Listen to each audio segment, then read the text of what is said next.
बड़ी खबर के साथ प्रदेश में पश्चिमी विक्षोभ का असर। जल संसाधन विभाग ने जारी किया बारिश का आंकड़ा। पिछले 24 घंटे के दौरान हुई बारिश का आंकड़ा जारी हुआ है। जयपुर जिले में हुई बारिश का आंकड़ा जारी। आमेर में 24 mm, जयपुर और कालवाड़ में 13 mm और माधोराजपुरा में 10 mm, नरेना और जम्वा रामगढ़ में 9 mm बारिश हुई है। रामपुरा डावरी में 6 mm, फुलेरा में 5, तुंगा में 4, सांभर और किशनगढ़ रेनवाल में 3 mm और चोमू में 2 mm बारिश दर्ज की गई है। तो राजस्थान के अलग अलग हिस्सों में पश्चिमी विक्षोभ का असर और कहीं पर ओले गिरे तो कहीं पर बारिश हुई। हालांकि ये जो बारिश हुई है ये किसानों के लिए जरूर आफत बन के गुजरी है, क्योंकि ओलावृष्टि के चलते जो किसानों की फसलें कटी हुई हैं उनको भारी नुकसान हुआ है। और जयपुर समेत आसपास के इलाकों में कितनी mm बारिश हुई है इस वक्त हम आपको बता रहे हैं। सांभर और किशनगढ़ रेनवाल में कंपैरेटिवली कम बारिश यानी 3 mm बारिश हुई है। तो प्रदेश में पश्चिमी विक्षोभ का असर, अलग अलग इलाकों में बारिश। जयपुर और जयपुर समेत आसपास के इलाकों को लेकर आंकड़ा जारी हुआ है। जल संसाधन विभाग ने ये आंकड़ा बारिश को लेकर जारी किया है। पिछले 24 घंटे के दौरान हुई बारिश का आंकड़ा जारी किया गया है।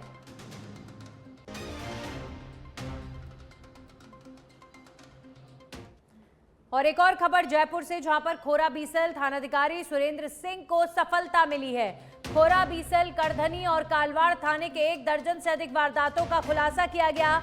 2 नकबचंद देव प्रताप सिंह शेखावत उर्फ देव और रुद्राक्ष मिश्रा उर्फ गोविंद को गिरफ्तार किया गया है। मुलजिमों से सोने चांदी के आभूषण और करीब 2,74,607 रुपए नगद बरामद किए गए हैं। और इन आरोपियों द्वारा करधनी पुलिस थाना क्षेत्र में किराए का मकान लेकर घर वालों से दूर रहकर वारदात करने का आरोप है। अभियुक्तों के द्वारा चोरी की वारदात में उपयोग में ली गई स्कूटी भी एक्टिवा जब्त की गई है। 17 मार्च को प्लॉट नंबर 38 गोविंद नगर विस्तार प्रथम नांगल जैसा बोहरा में की गई थी चोरी। परिवादी लोकेश शर्मा ने मुकदमा दर्ज करवाया था। कांस्टेबल राम सिंह की इस गिरफ्तारी में अहम भूमिका रही है। तो बैक टू बैक कई चोरी की वारदातें इन आरोपियों द्वारा की गई और अब इनके पास से चोरी का पैसा, चोरी की स्कूटी बरामद की गई है। खोरा बीसल थानाधिकारी सुरेंद्र सिंह को बड़ी सफलता हाथ लगी है और 2 नकबजनों को गिरफ्तार किया गया है।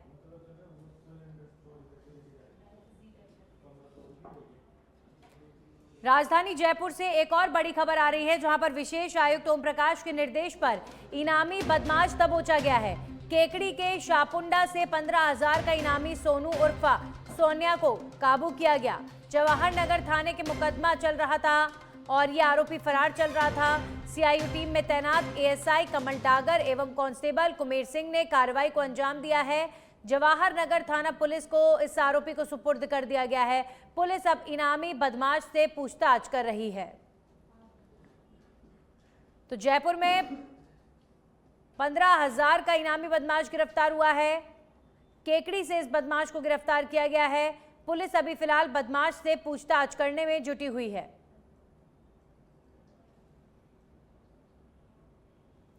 एक और बड़ी खबर राजधानी जयपुर से, जहां पर डीसीपी साउथ राजर्षि राज के निर्देश पर इनामी बदमाश काबू किया गया। बैक टू बैक कार्रवाइयां प्रदेश में होती हुई नजर आ रही हैं। बदमाशों को लेकर 5-5 हजार रुपए के 3 इनामी बदमाश दबोचे गए हैं। आरोपी कोट खावदा थाने के मर्डर केस में चल रहे थे फरार। इंडस्ट्रीज एरिया सीतापुरा और प्रताप नगर से इन आरोपियों को दबोचा गया है। इनामी मनीष मीणा, विकास मीणा और दिलकुश मीणा को कोटखावदा से गिरफ्तार किया गया।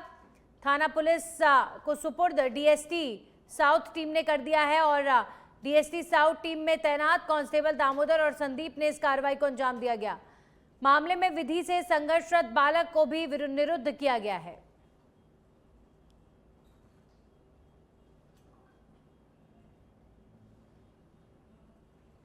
और अब खबर बीकानेर से है, जहां पर अवैध सिलिका रेत पर बड़ी कार्रवाई। खनन विभाग और पुलिस की संयुक्त टीम का एक्शन।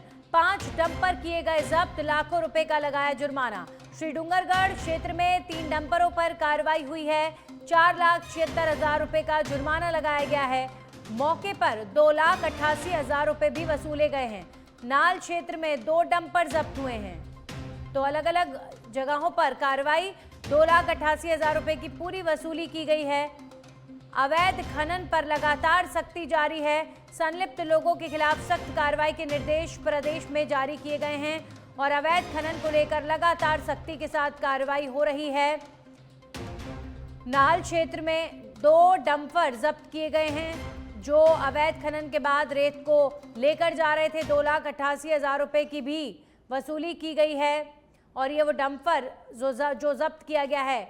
मौके पर 2,88,000 रुपए वसूले का मामला भी सामने आया है। श्री डूंगरगढ़ क्षेत्र में 3 डंपरों पर कार्रवाई हुई है। 4,76,000 रुपए वहां पर जुर्माना लगाया गया है। आप देखिए बैक टू बैक कार्रवाइयां अवैध खनन को लेकर प्रदेश में जारी हैं और ये जो कार्रवाई है बीकानेर से खबर आ रही है कि बीकानेर में अवैध सिलिका रेत पर बड़ी कार्रवाई की गई है। खनन विभाग और पुलिस की संयुक्त टीम ने यह एक्शन लिया है। 5 डंपर जब्त किए गए हैं। लाखों रुपए का जुर्माना भी लगाया गया है। श्री डूंगरगढ़ क्षेत्र में 3 डंपरों पर कार्रवाई करते हुए 4,76,000 रुपए का जुर्माना लगाया गया। मौके पर 2,88,000 रुपए वसूले गए। वहीं नाल क्षेत्र में 2 डंपर जब्त किए गए हैं और 2,88,000 रुपए की पूरी वसूली का मामला है। ये अवैध खनन पर लगातार सख्ती जारी है। संलिप्त लोगों के खिलाफ भी सख्त कार्रवाई के निर्देश दिए गए हैं। वहीं सवाई माधोपुर के मलारना डूंगर से मुठभेड़ मामले में बड़ा अपडेट सामने आया है। पुलिस बदमाश मुठभेड़ के मामले में अब एफआईआर दर्ज कर ली गई है और 2 आरोपियों को नामजद किया गया है। जयपुर के प्रतापनगर थाने के हेड कांस्टेबल की तहरीर पर हंसराज उर्फ टेम्पू और रोहित धोबी के खिलाफ हत्या के प्रयास, आर्म्स एक्ट और राजकार्य में बाधा डालने समेत कई धाराओं में मामला दर्ज हुआ है। बताया जा रहा है कि पुलिस टीम पर बदमाशों ने फायरिंग की थी, जिसके जवाब में पुलिस ने भी कार्रवाई की है, जिसमें एक आरोपी घायल हो गया है।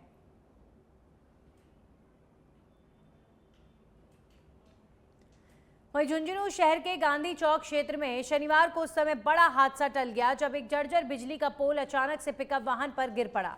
जानकारी के अनुसार चुना चौक की ओर से आ रही पिकअप जैसे ही यूको बैंक के पास पहुंची तभी यह हादसा हुआ है। गनीमत रही कि घटना में कोई जनहानि नहीं हुई, लेकिन मौके पर अफरा तफरी मच गई। स्थानीय लोगों की सूचना पर बिजली विभाग ने तुरंत एहतियातन सप्लाई बंद कर दी, जिससे संभावित बड़ा हादसा टल गया।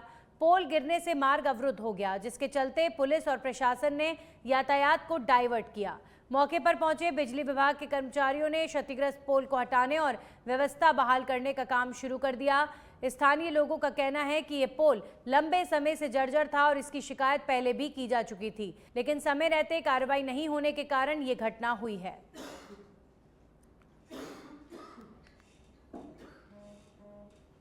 वहीं खाजूवाला क्षेत्र में बेमौसम बारिश और ओलावृष्टि ने जमकर तांडव मचाया। तेज तूफान के साथ आई बारिश के कारण कई जगहों पर बिजली के पोल और पेड़ टूटकर गिर गए, जिससे जनजीवन प्रभावित हो गया।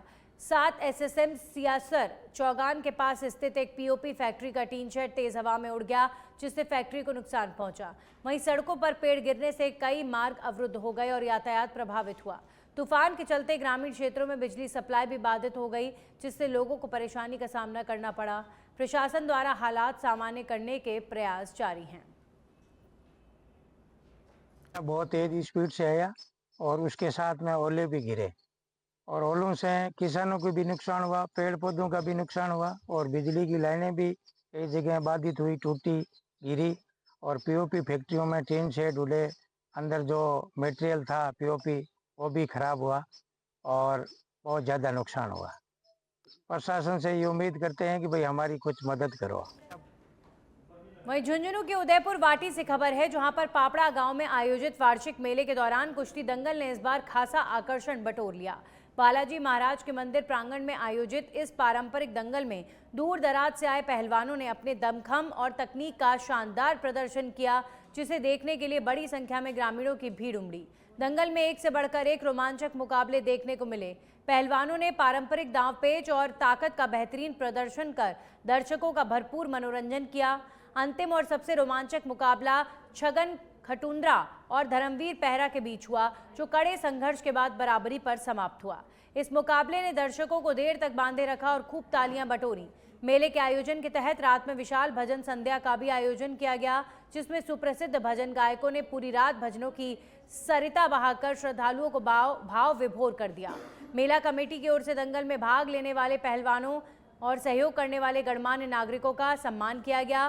साथ ही पूर्व विधायक शुभकरण चौधरी का भी साफा पहनाकर अभिनंदन किया गया। इसमें हरियाणा, दिल्ली, गौरी और राजस्थान के जितने पहलवान अड़ोस पड़ोस के सभी पहलवान आए हुए हैं। ये कम से कम 50 रुपये से चालू करते हैं हम, और लास्ट में जो पहलवानों के हिसाब से 21,000 रुपये की। झुंझुनू की उदयपुर वाटी से खबर है, जहां पर मणकसास गांव में अन्नपूर्णा रसोई में तोड़फोड़ और गाली गलौज का मामला सामने आया है, जिसका वीडियो सोशल मीडिया पर तेजी से वायरल हो रहा है। जानकारी के अनुसार कुछ युवक रसोई में खाना खाने के बाद किसी बात को लेकर विवाद में उलझ गए और देखते ही देखते उन्होंने परिसर में तोड़फोड़ शुरू कर दी। आरोप है कि इस दौरान वहां मौजूद महिलाओं के साथ गाली गलौज और अभद्र व्यवहार भी किया गया। घटना की सूचना मिलने के बाद पुलिस मौके पर पहुंची। पंचलंगी चौकी प्रभारी फतेह सिंह के अनुसार कार्रवाई करते हुए एक युवक को हिरासत में लिया गया है, जबकि 2 अन्य आरोपी फरार हैं, जिनकी तलाश जारी है। पुलिस ने वायरल वीडियो के आधार पर मामले की जांच शुरू कर दी है और दोषियों के खिलाफ सख्त कार्रवाई की बात कही है। वहीं भरतपुर जिले के बयाना क्षेत्र के लिए राहत भरी खबर है। कासगंज मथुरा पैसेंजर ट्रेन का संचालन अब 15 अप्रैल तक गंगापुर तक बढ़ा दिया गया है, जिससे स्थानीय यात्रियों को आवागमन में बड़ी सुविधा मिलेगी। पहले ये सेवा 3 अप्रैल तक सीमित थी, लेकिन यात्रियों की मांग को देखते हुए रेलवे ने इसकी अवधि बढ़ा दी है। ये ट्रेन कासगंज से प्रतिदिन सुबह 11:05 पर रवाना होकर शाम 6:20 पर गंगापुर पहुंचती है, जबकि वापसी में गंगापुर से शाम 7 बजे चलकर रात 12:30 बजे कासगंज पहुंचती है। मार्ग में भरतपुर, बयाना, हिंडौन और श्री महावीर जी जैसे प्रमुख स्टेशनों पर ठहराव होने से क्षेत्र के हजारों यात्रियों को सीधा लाभ मिल रहा है। इस फैसले से दैनिक यात्रियों, व्यापारियों और छात्रों में खुशी का माहौल है।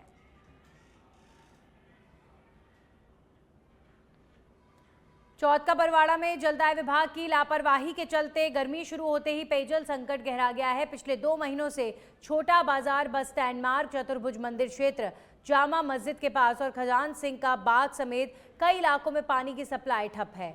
बार बार शिकायतों के बावजूद समाधान नहीं होने से नाराज महिलाओं ने मटके लेकर सड़क जाम किया, नारेबाजी की और मटकी फोड़कर विरोध जताया गया। प्रदर्शनकारियों का आरोप है कि विभाग के अधिकारी ना तो शिकायत सुनते हैं और ना ही क्षेत्र का निरीक्षण करते हैं। बाद में महिलाओं ने एसडीएम कार्यालय पहुंचकर ज्ञापन सौंपा और जल्द नियमित जलापूर्ति की मांग रखी गई है। कौन सी जगह पानी की समस्या चल रही है और कितने दिनों से चल रही है? खातियों के मोहल्ले में दानीराज जी के मंदिर के पास, ये यहाँ से वर्धमान स्कूल के यहाँ से बाद में ना जो किसी के भी घर में पानी नहीं आता। जब 6 बजे का टाइम है ना पानी का, उस टाइम तो किसी के भी पानी नहीं आता। और उससे पहले तो और फुल कहा जाता था, तो हम उससे काम चला लेते थे, लेकिन अब तो वो भी बंद हो गया। कब से नहीं आ रहा? तो ये करीबन 1.5 से 2 महीने हो गए। अच्छा, बिल्कुल पानी नहीं आ रहा बिल्कुल था। पानी नहीं आ रहा, हाथ धोने का भी पानी नहीं है, बहुत परेशान हो रहे हैं पानी के बिना। इस मामले में जलदाय विभाग को कहा आपने कभी? हाँ, हमने जयन साहब को बुलाया था, यहाँ पास में मोहल्ले में फोन करके बुलाया था। नल के टाइम आते हैं, देख के चले जाते हैं कि हाँ कल से जाम क्यों लगा रखा है, क्या कारण है? ये पानी के लिए लगा रखा है। कब से पानी नहीं आ रहा, क्या परेशानी है? 2 महीने हो गए, अच्छा, पानी नहीं आ रहा हमारे।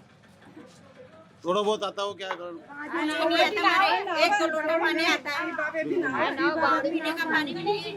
कुछ जय नहीं कुछ क्या कहते हैं आप? बोलते हैं आ जाएगा बोले, आ जाएगा लगा रखे हमने। और बीकानेर से खबर है, जहां पर चलती कार में लगी अचानक आग लगने से सड़क पर मचा हड़कंप। गंगा शहर रोड पर हुई ये घटना। दमकल विभाग की टीम मौके पर पहुंची और आग बुझाने का प्रयास किया जा रहा है। तो बीकानेर में चलती कार में आग लगने का मामला सामने आया है। अभी फिलहाल फायर ब्रिगेड की टीम मौके पर पहुंची है और आग लगने की वजह से सड़क पर काफी अफरा तफरी का माहौल देखने को मिला। गंगा शहर रोड पर यह घटना हुई है। चलती गाड़ी में आग लगने की घटना सामने आई है। दमकल विभाग की टीम मौके पर पहुंची है। आग बुझाने का भी फिलहाल प्रयास जारी है। ये तस्वीरें आप देखिए, बीकानेर की तस्वीरें हैं, जहां पर चलती कार में अचानक से आग लग जाती है और पूरे क्षेत्र में सड़क पर अफरा तफरी का माहौल बन जाता है। गंगा शहर रोड पर ये घटना हुई है और तस्वीरों को देखकर आप अंदाज़ा लगा सकते हैं कि बहुत बड़ी वारदात भी ये हो सकती थी। लेकिन अभी फिलहाल जनहानि की कोई खबर तो सामने नहीं आई है।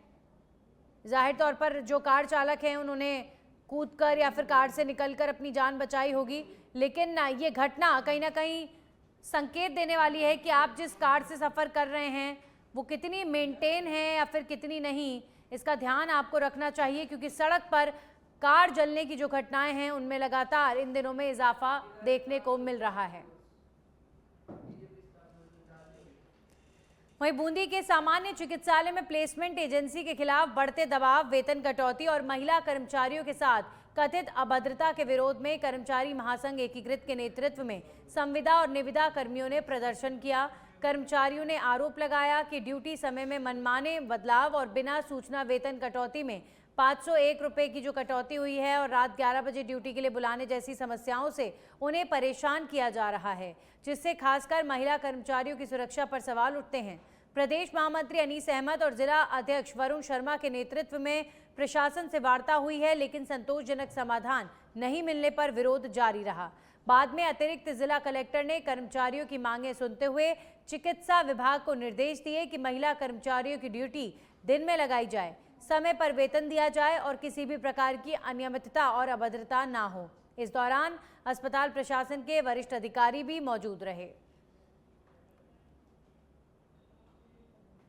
भरतपुर में नगर निगम की टीम ने आयुक्त श्रवण कुमार विश्नोई के नेतृत्व में गोवर्धन गेट के पास कसेरा बगीची में ट्रस्ट को धार्मिक उपयोग के लिए दी गई भूमि पर बनाई गई दुकानों और गोदामों को अतिक्रमण हटाकर ध्वस्त किया। आयुक्त ने बताया कि शिकायत मिलने पर 7 दिन का नोटिस देकर दुकानों को खाली कराया गया और जेसीबी से कार्रवाई की गई, क्योंकि ये भूमि व्यावसायिक उपयोग में लाई जा रही थी।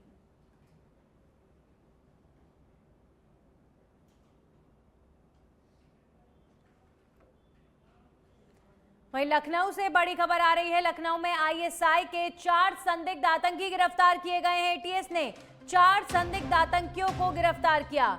पाकिस्तानी हैंडलर्स के संपर्क में थे ये संदिग्ध लोग, भारत में दहशत फैलाने की साजिश रच रहे थे। लखनऊ से आईएसआई के 4 संदिग्ध आतंकियों को गिरफ्तार किया गया है। एटीएस ने 4 संदिग्ध आतंकियों को गिरफ्तार किया है और अपने आप में देश के अंदर इन दिनों में जिस तरीके से गिरफ्तारियां पाकिस्तानी एजेंटों की हो रही हैं, कहीं ना कहीं बेहद अलर्ट मोड पर जो हमारी जांच एजेंसियां, सुरक्षा एजेंसियां हैं वो इस वक्त नजर आ रही हैं। इससे पहले आपने देखा कि हरियाणा के अंबाला से भी कुछ पाकिस्तानी एजेंटों को गिरफ्तार किया गया था और अब आईएसआई के 4 एजेंटों को लखनऊ से गिरफ्तार किया गया है।